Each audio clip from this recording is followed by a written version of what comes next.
Hey, welcome back to our channel Psychology Unplugged.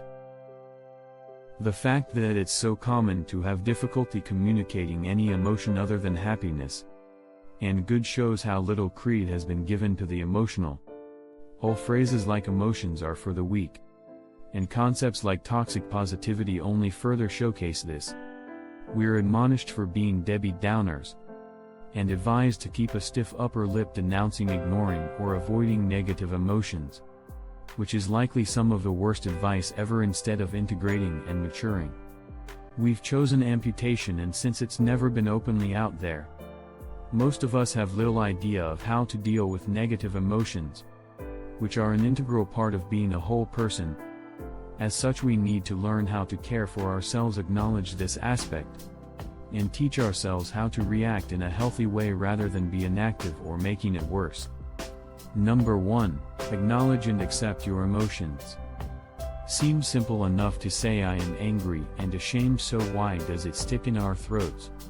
Honest acknowledgement like this may have been disciplined out of being slanted as shameful, or taken as an indication that you are wrong for that feeling. You may have been told the right way is to shut it away, and maybe dress it up as something else. Wait, would you ever put a cork in a volcano? You know what we mean. Going la la la, I don't hear you to negative emotions doesn't make it magically dissipate into the ether. It ripens until it's ready to burst rotten fruit. The result is something destructive to yourself, lack of depression, or maybe harming others. When negative emotion yells, I'm getting angry, you won't like me. When I'm angry, don't hide the beast away, pull up a chair and be there. When it hits its peak, accepting the emotion and letting it do its thing reveals the extreme point is temporary on their own. Emotions can't hurt you.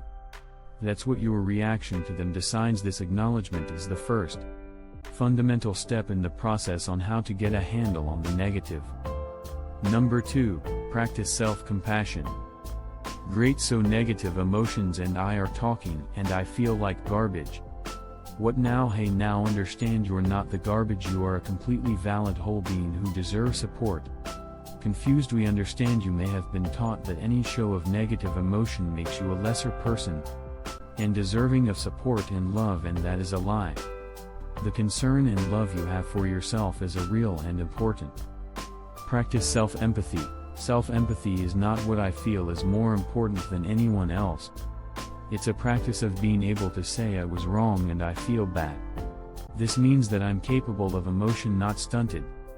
I am and always was valid for feeling and acknowledging I screwed up. In fact, being able to understand you're still the same good solid you even when you stumble means you have the wherewithal and stability to be in sync, supportive and helpful to others.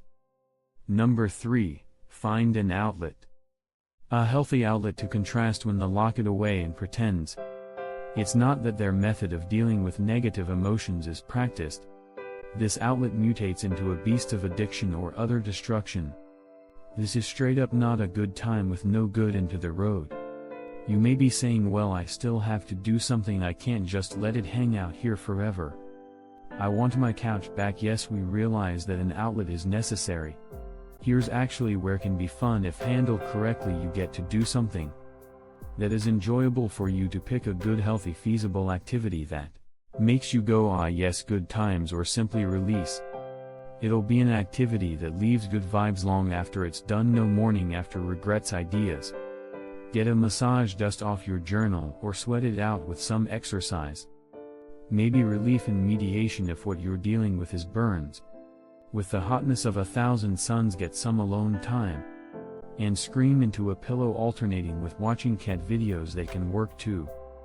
These are to help you ride the storm when it's peaking temporarily. The worst will pass and things will chill down. Have some faith in yourself. Number 4. Practice showing gratitude. Sure, it's hard to feel there's still good in my life, and that matters.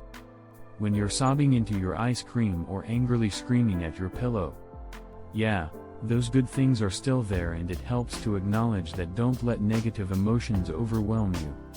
Discounting the forces of good in your life, you could think of someone who has been kind to you and put that gratitude in writing so you can read it back to yourself. This strengthens the good things that buoy you up after this negative emotion.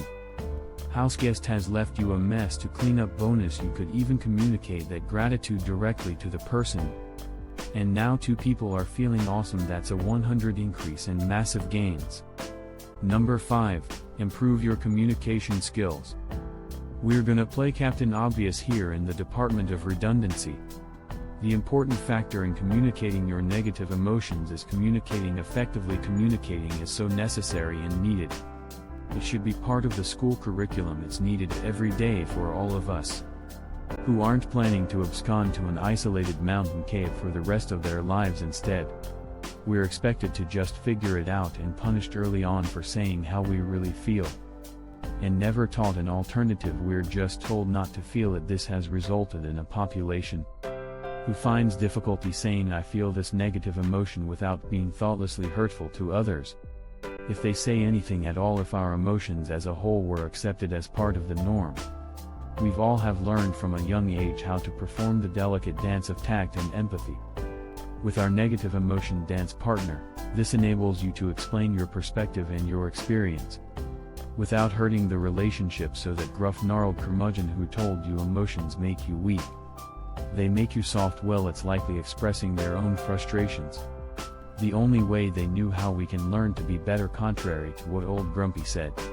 The absolute denial of emotions and emotions is to force yourself to be incomplete, as unstable as a building with a fractured frame. How are you practicing to complete yourself? What ways have you found help you process negative emotions? We'd love for you to discuss and share. Thanks for watching, and we'll see you soon. Go subscribe and like to Psychology Unplugged.